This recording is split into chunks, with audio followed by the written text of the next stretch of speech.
Olá, sejam bem-vindos ao Band Entrevista. Até que ponto a busca pela felicidade é saudável? E quando essa procura se torna uma espécie de obsessão e gera angústias e até transtornos? Sobre esse assunto tão complexo, um doutor em neurologia e neurociências escreveu o livro A Fábrica da Felicidade, onde a tristeza é transtorno mental. E é com ele que a gente conversa agora, professor Leandro Oliveira. Muito obrigada pela sua participação aqui, viu, professor? Obrigado, Renato. Eu agradeço o convite e, sem dúvida, é uma satisfação estar aqui para a gente discutir um pouquinho sobre esse tema tão necessário, né? Perfeito. Vou começar aqui mostrando a capa do livro. Peguei os meninos aqui de surpresa, mas a gente vai mostrar a capa do livro, que a capa em si é bastante simbólica e nos traz várias reflexões, né? Que é uma mulher chorando, com um olhar extremamente doloroso, de tristeza, e fingindo estar sorrindo, ou enfim, não sei se são as mãos dela, ou as mãos da sociedade, ou de outras pessoas, que colocam um sorriso falso no rosto dela, né? Ou seja, ela não está feliz, mas tem que demonstrar felicidade. Como é que é isso? Como é que é essa concepção da capa? A ideia foi exatamente essa, né? Mostrar que, embora muitas vezes a gente não esteja com essa sensação, porque a felicidade ela é normal também, tudo bem, a gente pode senti-la, mas que a gente possa também lidar e saber administrar a tristeza. Então, a ideia dessa capa é mostrar que hoje a sociedade nos impõe essa visão, literalmente, né? De pessoas que, mesmo tristes, o tempo todo a gente tem que estar sorrindo, a gente tem que estar mostrando os dentes, porque qualquer tipo de tristeza está enquadrada dentro de quadros de transtorno e a gente sabe que não é bem assim. Né? Então, a ideia da capa é exatamente essa. Muito bem, passou muito bem esse recado. E uma pergunta, você avalia que o advento das redes sociais, os recortes que a gente vê nas redes sociais, onde tudo parece um mundo perfeito, onde as relações são perfeitas, as pessoas postam, em geral, as coisas positivas e tal, e essa comparação que a gente tende a fazer, uma comparação muito violenta com a gente mesmo, né?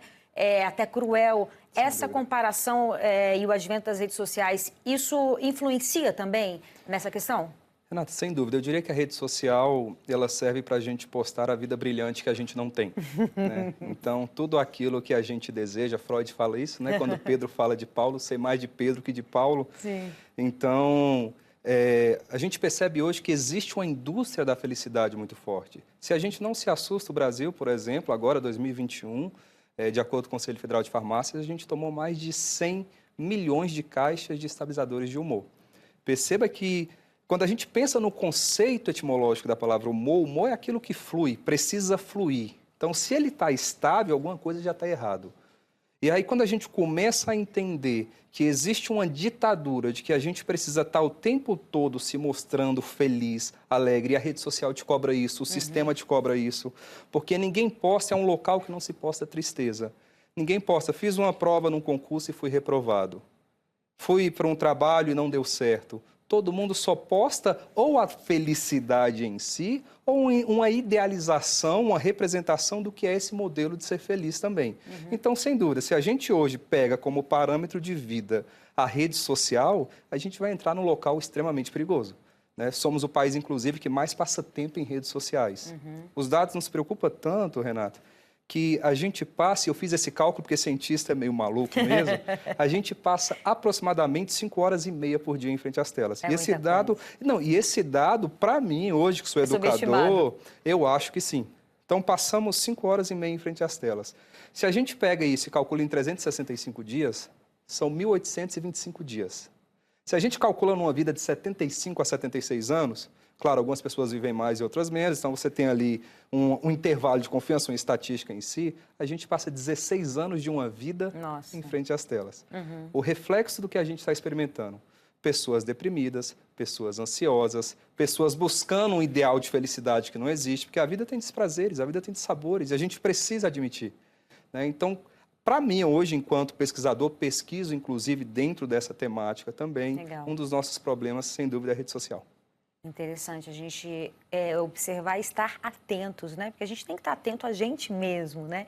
A gente vive muito no automático e às vezes as coisas acontecem e a gente nem tem essa percepção. Exato. E aí eu queria te perguntar se é possível a gente definir o que é felicidade. Obviamente, que, como você falou, a vida ela é cheia de altos e baixos para todos nós, né? dúvida. Temos as nossas frustrações, os nossos obstáculos. E quando você tem uma ideia de que felicidade ela é algo estável, né? Que você tem que ser feliz, que é o que você está abordando aqui, aí eu te pergunto, é possível definir o que é felicidade? Existe a felicidade ou existe momentos de felicidade? Primeiro que se alguém está feliz 24 horas por dia, já não é mais felicidade, é um transtorno psiquiátrico chamado mania. Ninguém pode ser feliz 24 horas. Né? Então, a gente tem que deixar isso muito claro. Não existe felicidade constante. Felicidade constante é transtorno psiquiátrico. Né? Assim como não existe tristeza constante. Sim. Porque uma tristeza constante, incapacitante, a depressão precisa ser tratada. Quer dizer que eu vou ter momentos, picos de felicidade e eu vou ter picos de tristeza. Ambos me colocam numa condição extremamente humana e necessária. É tão curioso que se a gente volta um pouquinho, se a gente vai para o século XX, final do século XX para o século XXI, a gente vai ver que se falava muito mais de felicidade. E também se falava muito mais sobre tristeza também. Tristeza tinha um espaço que hoje não tem. Freud escreve sobre tristeza. Se a gente pega Machado de Assis em Helena, 1876, ele descreve e fala sobre tristeza. E hoje a gente não pode falar. Então, o que precisa ficar claro para as pessoas é que sim, nós temos momentos tristes também. Definir felicidade é fácil, do ponto de vista biológico é fácil. Né? Você tem aumento ali de dopamina, serotonina, que basicamente são o quê? Mensageiros químicos, um monte de coisinha que chega no nosso cérebro ali e faz com que você sinta esse momento que te dá prazer. É o momento que a gente não quer que acabe. Se a gente fosse falar assim, o que é felicidade? É aquele momento que você experimenta que não quer que acabe. Você quer prolongar e quer prolongar. Só que ele precisa acabar também. Né? E a tristeza? Até para você valorizá-lo, né? Senão você não tem parâmetro, você não Exato. tem referência. A gente funciona com as referências. Não adianta, se eu pegar uma vela e colocar no sol de meio-dia, qual que é a função dela? Clarear não vai ser, pode ter qualquer outra. Agora, uma vela numa noite escura, sem uma lua, ela vai ter um outro papel. Portanto, a gente tem que ter essa referência também. Né? Então, a felicidade, eu até diria, eu passei muito tempo da minha vida tentando defini-la. E aí eu percebia que toda vez que eu tentava definir, eu ficava triste. Eu falei, não tem porquê. Porque eu creio que não seja nem para definir, talvez para que nós possamos experimentá-la. Mas conscientizando, e esse é um objetivo, conscientizar as pessoas que está tudo bem a gente ficar triste também. Né? E que a gente tenha esse cuidado para que a gente não utilize o outro como ferramenta para legitimar aquilo que eu sou, a minha felicidade em si. Porque o que eu percebo hoje? Você vai fazer uma viagem, a tua viagem só tem valor se ela rende engajamento, se ela rendeu curtida. O teu alimento, ele você só vive tem... para o outro, né? Exatamente. Você não vivencia os seus momentos de prazer e de felicidade. Exato. É o atravessamento do olhar do outro olhar. que vai validar ou não o que você está vivenciando. Perfeito. E o cérebro, ele quer isso também, até porque eu digo que o cérebro, ele é social. Não existe cérebro sem cultura. Um cérebro dissociado de cultura, ele nem se desenvolve. Por que as minhas vias visuais elas se desenvolveram? Porque eu tive contato com luz. Por que a minha linguagem se desenvolveu? Porque eu tive contato com outros e outras. Portanto, o cérebro ele é feito de presença, nós precisamos dele. Mas, assim como eu preciso de todas essas interações, eu preciso experimentar as minhas emoções, sejam elas positivas ou negativas. Porque são emoções que são humanas também. Né? Então, falar sobre isso talvez seja um desafio. Eu até brinquei agora mais cedo com você, falando que eu estou indo na contramão da literatura. Enquanto a gente tem toda uma literatura vendendo passos para ser feliz, eu estou falando, calma aí, vamos olhar aqui e falar um pouco sobre a tristeza, porque ela também é nossa. Com certeza, é isso mesmo. E agora a gente faz um breve intervalo e volta daqui a pouco. Não sai daí, eu te espero.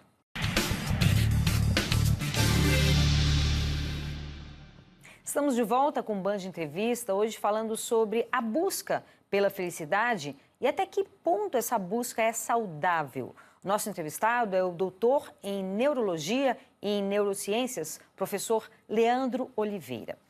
Professor, é exatamente isso que eu quero perguntar. Quando perceber que essa busca pela felicidade ela está sendo prejudicial? Ótima pergunta, inclusive. A gente precisa antes diferenciar, e as pessoas muitas vezes me perguntam, o que é o transtorno?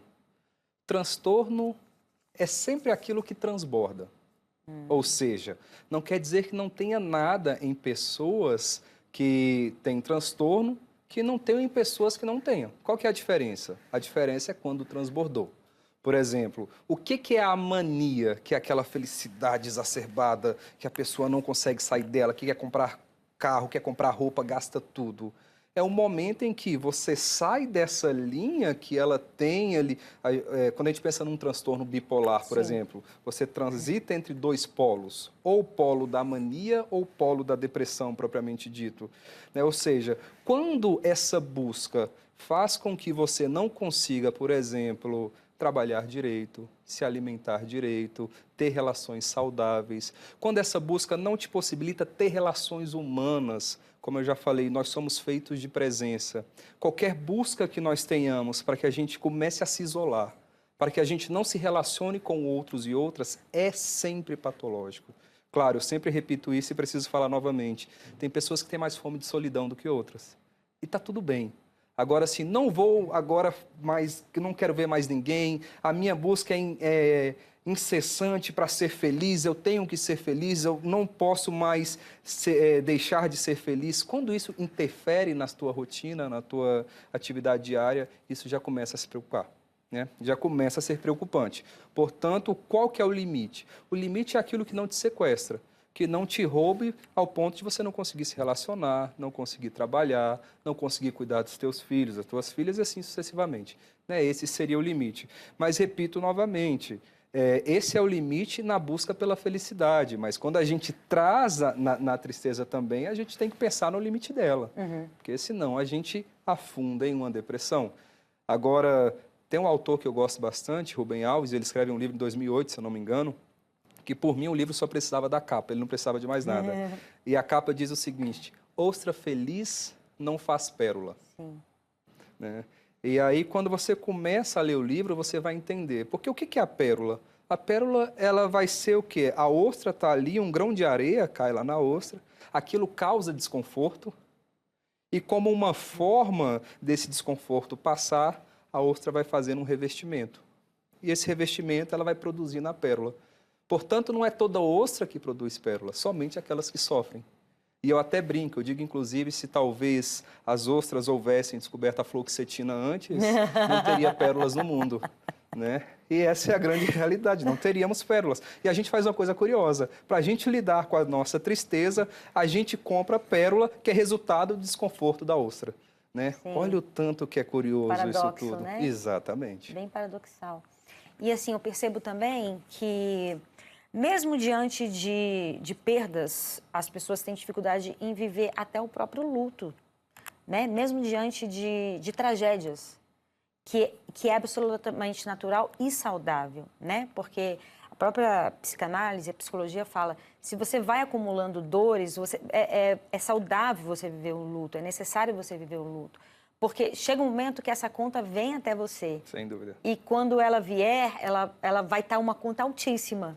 Porque você vai acumulando, né? Você vai negando, você entra num processo de negação das dores, das dificuldades, e não, tá tudo bem, tá tudo ok, tá tudo lindo. E óbvio que não tá, né? Você passou por perdas. Claro. E é natural que você fique triste nesses momentos, que você vivencia o luto nesses momentos. É natural. E assim, e aí eu queria que você falasse um pouco sobre isso. E também, e quando você vivencia, porque eu me permito vivenciar, existem críticas também, assim, tá demorando demais, Exatamente. entendeu? E cada um tem o seu momento, né? Exatamente. É interessante, porque você cita talvez aí um dos autores que melhor discute o luto. Né? Freud, quando ele escreve Luto e Melancolia, que é um texto fantástico, ele vai falar muito sobre esse aspecto. Né? Freud fala no Mal Estado da Civilização, em 1930, ele fala assim, o indivíduo é triste. E aí, como eu falei agora há pouco, Machado de Assis vai falar assim, que o ser humano, que a tristeza ela é necessária à vida. Ele fala isso em Helena também. Então, o que eu tenho percebido hoje? E falo assim, de percepção, literalmente, que isso nos falta bastante. Se eu pudesse falar um pouquinho o que nos falta hoje. A gente vive numa sociedade com excessos, né? Excesso de informação. Eu até digo, tem um dado que me preocupa muito, que ele mostra o seguinte, uma criança hoje com 4 anos de idade já teve mais informação que um adulto teve em toda a vida em 1920. Meu Deus, olha 4 isso, anos de cara. idade. E perceba que, na contramão, e a gente começa a entender que informação não é conhecimento, Sim. a gente está tendo pela primeira vez crianças apresentando QI mais baixo do que os pais. Né? Então, por quê? Porque a informação por si só não faz... as informações estão chegando, mas o cérebro, o nosso aparato biológico, não se desenvolveu para tudo isso. Sim. Então, a gente vai colocando ali... Que vem de uma forma muito fácil também, Exatamente. Né? Então, no meio desse processo, o que eu tenho percebido? Você hoje, vamos pensar no luto. E o luto, é importante a gente dizer que a perda, ela acontece em todo momento, em qualquer circunstância. Eu diria, inclusive, que viver é a arte da renúncia. A gente está renunciando o tempo todo. Para que nós possamos estar aqui nesse momento fazendo esse diálogo, eu precisei renunciar coisas e você também. Para as pessoas que estão em casa agora nos assistindo, necessariamente também. Foi preciso fazer algum tipo de renúncia. Então, o luto, ele é por renúncia.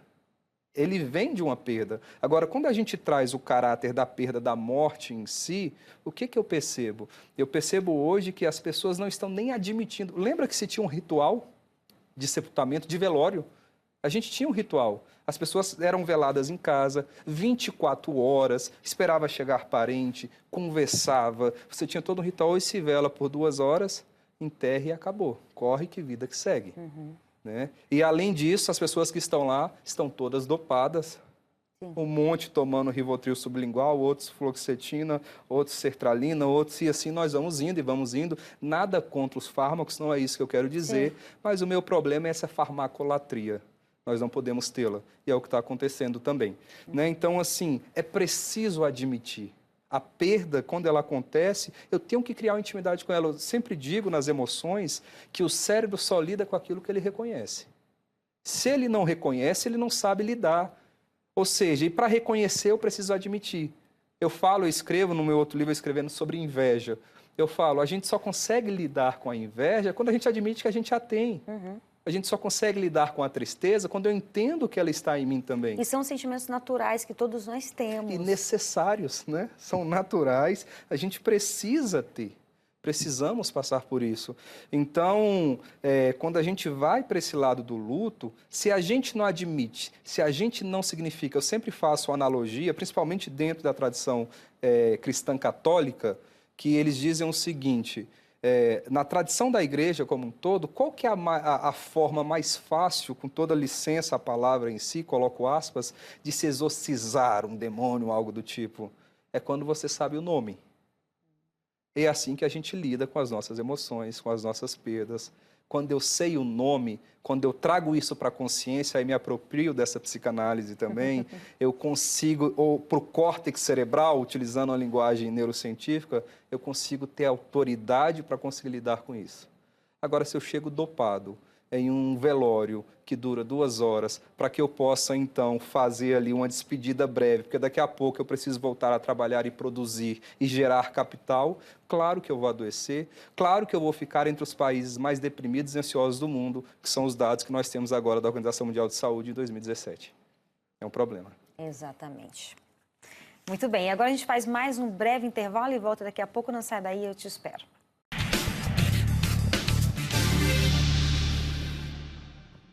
Estamos de volta com um Band Entrevista, hoje falando sobre a busca pela felicidade e até que ponto essa busca é saudável.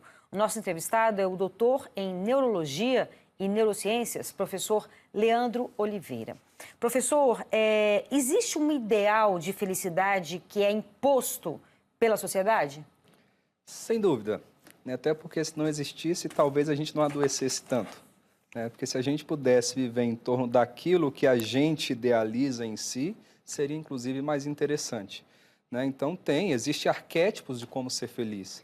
Arquétipos de relacionamento perfeito, de alimentação perfeita, de viagens perfeitas. E a gente cai num problema muito grande. Tem um filósofo que eu gosto bastante, que é o Sartre, um filósofo existencialista, que bebe muito de Freud também. Eu estou falando de Freud demais hoje, né? Que bom! E ele diz o seguinte, a existência precede a essência. O que ele quer falar? Primeiro aquilo que eu sou, depois aquilo que eu idealizo, aquilo que eu desejo. Só que, infelizmente, tem acontecido de uma forma diferente. Então, assim, qual que é o padrão de como amar? Existe um ideal. Qual que é o relacionamento perfeito? Perceba que tudo hoje precisa de grandes holofotes. Não tem mais aquela coisa simples. O pedido de relacionamento tem que ser filmado com pétalas, com flores, com drones, com luzes piscando, não é dessa forma? Aí vem um pônei voando com um unicórnio e aí... É dessa forma, você não tem mais direito de fazer uma coisa simples. E isso para postar, né? Para ser para que somente. para que os outros possam ver. Quando Pedro fala de Paulo, sei mais de Pedro que de Paulo, né? Exato. Então, quanto mais você posta sobre isso, é o que eu falei no início. A internet, mais uma vez, é para que nós possamos postar a vida brilhante que a gente não tem. Né? Então, existe um ideal, existe, ele está aí, está posto. Jogaram para a gente e falou, para ser feliz tem que ser assim. E aí você utiliza isso como parâmetro, o teu cérebro não entende, porque eu digo, inclusive, que o cérebro ele é tão bobinho em alguns aspectos, e essa é a palavra mesmo, e ele não entende, primeiro que ele não sabe lidar com o que é real e imaginário. Se ele não sabe lidar com isso, você começa a ver ali algo que é ficção total, e você quer trazer isso para a tua vida. Você não consegue, você se frustra, você produz sintoma, você adoece. Repito, o Brasil é o país que mais faz uso de redes sociais, estamos liderando depressão e ansiedade. E existe por trás disso até uma política no sentido de que quando você sente um vazio, né? Enfim, você busca uma felicidade, como a gente disse aqui, uma eterna felicidade que você não vai encontrar. E muitas vezes esse vazio existencial faz com que você compre coisas, né? Muitas coisas. E vai continuar vazio. E vai continuar vazio, né? Porque não é isso que vai preencher. Mas, enfim, isso causa também um consumo desenfreado? Sem dúvida. Né? Se a gente pega um filósofo que eu gosto bastante, né? E a gente vai lá para a Grécia agora, que é Platão. Platão, ele origina a palavra eros, né, que é o amor. O eros é o amor que a gente muitas vezes fala, o amor platônico, que a gente inclusive aplica de forma errônea, né? Mas o que é o amor platônico? O amor platônico é o desejo que você tem naquilo que falta. Então, por exemplo, e aí linka diretamente, mais uma vez, caímos na psicanálise, né? Porque assim, eu desejo aquilo que eu não tenho. Ninguém deseja aquilo que transborda. Uhum. Nossa, eu tenho tanto, que eu vou desejar cada vez mais. O nosso desejo vem na falta. Aí Lacan vai discutir isso melhor ainda. Uhum. Né? O nosso desejo, ele se apresenta na falta. Se eu trabalho 24 horas por dia, eu não desejo trabalho. Agora, se eu estou 6 meses desempregado, eu começo a desejar. Eu falo, não, até que não é tão ruim assim. Né? Até que vale a pena trabalhar. E daqui a pouco, 1 ano trabalhando, você começa a desejar férias. Né? E aí você entra nesse loop. Então é muito curioso quando a gente começa a perceber, porque a felicidade, ela cai num campo dessa idealização também. Sim. Ela cai num campo desse desejo. Só que, mais uma vez, o desejo em si, ele vai ser sempre voltado pela falta. E eu tenho exemplos claros, por exemplo, eu sempre estudei música e adoro instrumentos musicais. Toco alguns, inclusive. E eu era doido para ter um violão que na época era muito legal e um violão que era caro e tal. Eu falei, não tinha condições de comprar e desejava muito aquele violão. Desejava muito porque eu não o tinha. Sim. E desejava e desejava. Enquanto está na vitrine, a gente deseja bastante. É igual a felicidade. A felicidade da vitrine a gente deseja bastante. E aí chegou um momento que eu tive. Hoje ele está lá no meu baú de coisas que não resistiram à presença. Né? E é exatamente isso que acontece. Então, sem dúvida, tem sim. Aqui no livro, pegando alguns capítulos, tem um capítulo que fala a ditadura da beleza e a assimetria do julgamento moral. Certo. O que você aborda aqui nesse capítulo? Então, eu precisei falar sobre isso quando eu comecei a me assustar ao ver, por exemplo, que o Brasil ele lidera cirurgias plásticas estéticas hoje no mundo. Uhum. E comecei a perceber que a gente está trazendo agora para a vida real os filtros que estão presentes nas redes sociais. Né? Então você começa, uma das minhas pesquisas, inclusive com uma aluna de mestrado, é sobre isso, como que as pessoas estão utilizando as publicações como parâmetro para ter corpos, e aí abre aspas, várias aspas, vocês que estão em casa, corpos perfeitos, que eu não sei do que se trata, para ter, por exemplo, cabelos que tem que tal atriz usa, que tal modelo usa. Então, basicamente, o que me preocupa hoje, quando a gente discute essa ditadura, a gente está adoecendo em decorrência de buscar padrões para o nosso corpo que não são reais. Que tudo bem, a gente acorda, tem dia que o cabelo está para o lado, o outro está para o outro, está tudo certo também. Não existe, por exemplo, uma forma de vestimenta que você precisa ter, o modelo certo é esse, a forma de você se portar é essa, o corpo correto é esse. Então, quando eu comecei a perceber que existem pessoas adoecidas, que existem óbitos altíssimos hoje em decorrência dessas práticas, muitas vezes em clínicas clandestinas, ou existe um tal de X-tudão agora, que é um tipo, são procedimentos cirúrgicos que são feitos, que a pessoa faz 18 procedimentos cirúrgicos estéticos em um único dia, em um único momento. Para quê? Em torno do quê? Para você ficar mais parecido ou parecida com aquela pessoa da rede social. Para quê? Para que o outro veja que você se parece e o outro te dê a moeda da felicidade. O outro reconhece e fala, você é feliz. Então é muito triste, né? O resumo que eu tenho é que a sociedade está ficando adoecida, literalmente, e a gente não está falando. A gente só quer falar de... Vamos seguir esses 7, 8, 10 passos para que a gente possa ter uma vida plena, feliz, rica, mas a gente não quer falar da contramão também. Existe uma vida que te causa dissabores. Existe uma vida que tem desprazeres também. Eu até comentei mais cedo, eu amanheci esses dias agora, estava com a garganta infeccionada, é ruim pra caramba. Ninguém amanhece falando, nossa, que feliz que eu estou com o leucócito lá no alto, a garganta infeccionada. Não, ou seja, o que eu faço? Eu me recolho. E é uma dica que eu dou também, a gente precisa se recolher e admitir, falar, não, estou bem, faz parte, e depois passa. Depois fica um pouquinho mais feliz, legal, depois passa também.